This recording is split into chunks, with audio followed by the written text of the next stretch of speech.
18வது மக்களவைக்கு 7 கட்டங்களாக நடைபெற்று வந்த தேர்தலும் 4 மாநில சட்டப்பேரவைகளுக்கு நடைபெற்ற தேர்தலும் நிறைவு பெற்றது. 18வது மக்களவைக்கு கடந்த ஏப்ரல் 19ஆம் தேதி வாக்குப்பதிவு தொடங்கியது.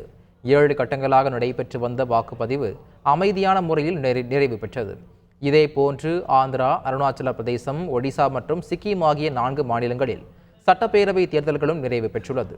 மக்களவை மற்றும் 4 மாநில சட்டப்பேரவைகளுக்கு பதிவான வாக்குகள் அனைத்தும் வரும் 4ஆம் தேதி எண்ணப்பட உள்ளது. அன்றே முடிவுகள் அறிவிக்கப்பட உள்ளது.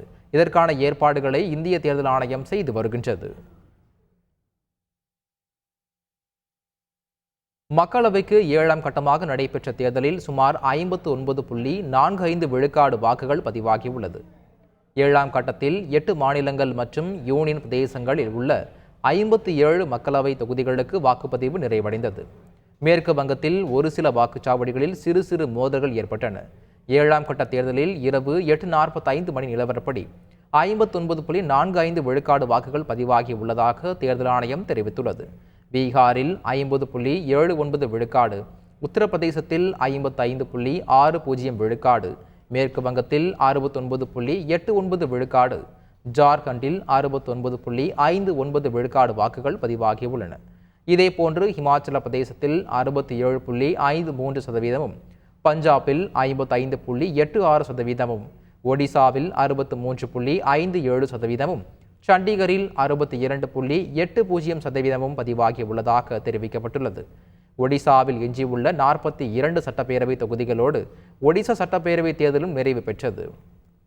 மேற்கு வங்க மாநிலம் வடக்கு 24 பர்கானாஸ் மாவட்டத்தில் திரிணாமுல் காங்கிரஸ் மற்றும் பாஜக தொண்டர்களுக்கு இடையே மோதல் வெடித்தது. தடுக்க முயன்ற காவல்துறையினருடன் பாசிர்கத் மக்களவை தொகுதி பாஜக வேட்பாளர் ரேகா பத்ரா கடுமையாக வாக்குவாதம் செய்தார். முதல்வரின் அடிமையை போல் காவல்துறை செயல்படுவதாக அவர் குற்றம் சாட்டினார். இதனால் அங்கு பெரும் பரபரப்பு நிலவியது.